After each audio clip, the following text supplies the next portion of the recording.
Hello and welcome. Where all the dire predictions and projections and forecasts are now beginning to emerge from the social as well as the economic cost of the lockdown in specific and the impact of the coronavirus in general, not just in India, but across the world. And in many ways, what happens in India will be an outcome of what happens in the rest of the world. Investment bank Goldman Sachs, for instance, a little while ago put out projections which pegged India's GDP growth at 1.6% for the year. But bear in mind that they've also pegged the global GDP growth at -2%, the United States at -6%, and the Eurozone at -9%. So these are projections, and this could well change if these lockdowns and freezes were to extend. One area where perhaps India will find it more difficult to recover is jobs and employment, and particularly considering that some of those numbers have been weak even going into this crisis, the COVID-19 crisis and the lockdown. So to understand what's happening there and get a better sense, I'm joined by Mahesh Vyas, Managing Director of the Center for Monitoring Indian Economy. Mahesh, thank you very much for speaking with us. Many of these numbers were weak even going into, which is where we are today. We are in April, but the month of March that you've talked about. It was important to look at the unemployment rate in the last week of the month and also in the first week of April. And we did see a very substantial change in those weeks.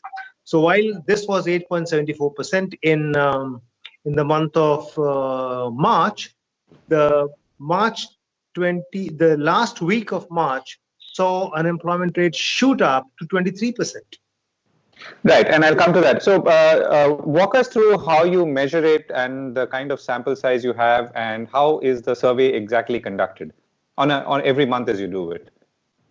So we actually have a panel of households, which is 175,000 households all across the country. Now, mind you, this is a very large sample. Yeah. For comparison, the official sample of the NSSO is of the order of 110, 120,000 households. What we have is 175,000 households, a much bigger panel of households we go to, while the NSSO does the survey once in 5 years.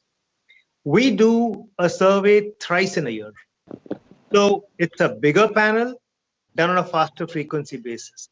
Also, our execution machinery is such that we are able to go and capture information on a monthly basis on a reasonably large sample.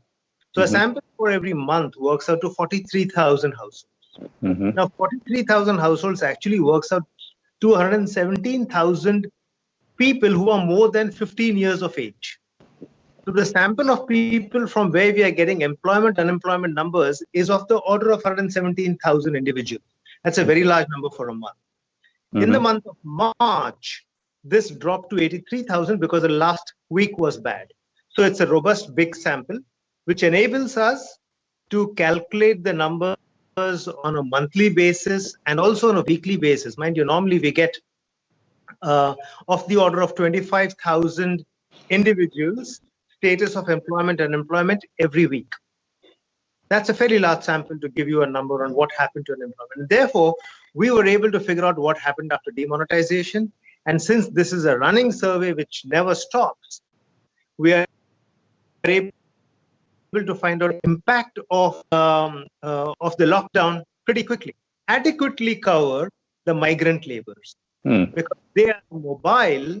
And because of their mobility and they are not stable in one place, they don't fall adequately into our panel sample. This is the first time probably we have seen migrant labor migrating out of their jobs of place of working in large numbers, walking on the highways. That picture that the media brought out was so telling of the pain and the trouble of the migrant laborers. So I think while we are not able to capture it, media could capture it very well, at least in a graphic way, if not in a numerical way.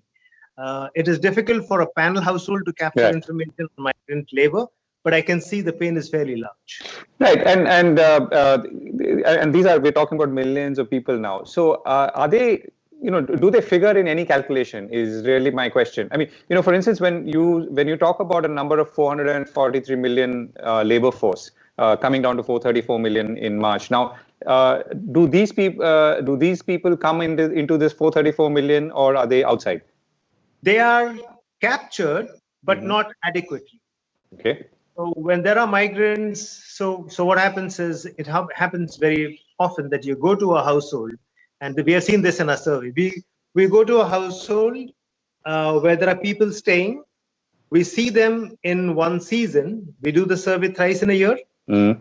We go to them, let us say in January, and then we go back to them in May, and then we go back to them in September. And in one of these months, an entire family is absent because they have migrated to a neighboring region because there's some construction work over there or there's some other work over there. And almost the entire labor force moves out, men, women, children, everything moves out, and they come back afterwards. So we do observe this. And during these times, they show as a drop in our observations because they were not there when we went out to their household to check them out, to serve. Right.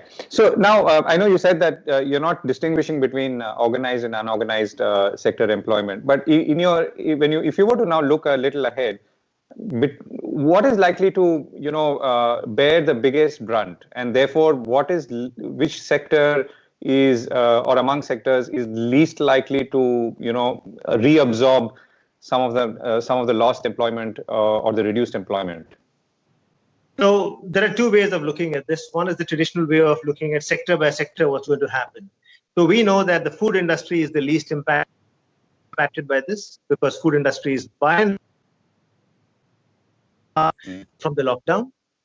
We also can go sector by sector to say that the capital goods industry is going to take the longest to recover from this. So whether it is consumer durables or it is machinery or it is automobiles or even to an extent construction, all of them are going to take a long time to come back because demand for them has taken a beating.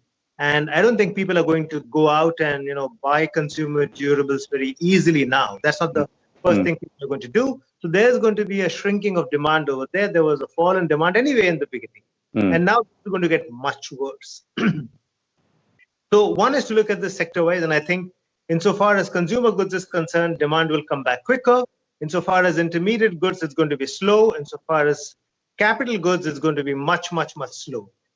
The other way of looking at this story is to say that there is going to be a problem of labor availability, and in particular migrant labor. Mind you, the shutdown or the lockdown was sudden. So labor did not have time to actually quickly react to this lockdown. Now imagine a migrant laborer who had a rabi crop that he had to harvest and had temporarily moved to the town to do some work over there, but could not go back to his rabi crop. So this laborer is not easily going to leave his village. There is fear now that you can suddenly be locked in an alien land and will not have any livelihood over there.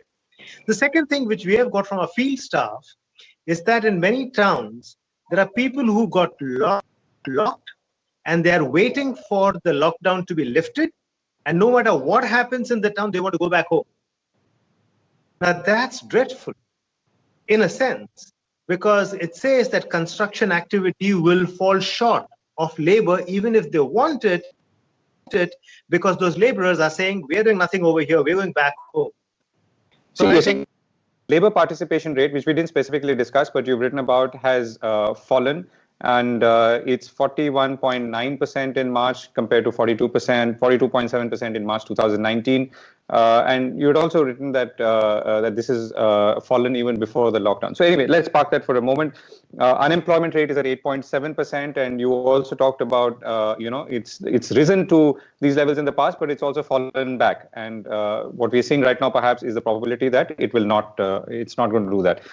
And that itself is the highest in about 43 months. So now, if we were to now look at this and try and see what is going to happen to economic growth, and what's your sense, and how bad or not will it be?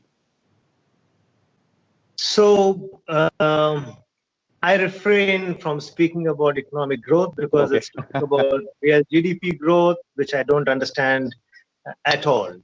So it's very difficult to understand what those numbers are telling us when they say we're growing at 7% or 6% or even 4.5%. My question is, if for decades we have seen next to no growth in employment, where are we getting this GDP growth from?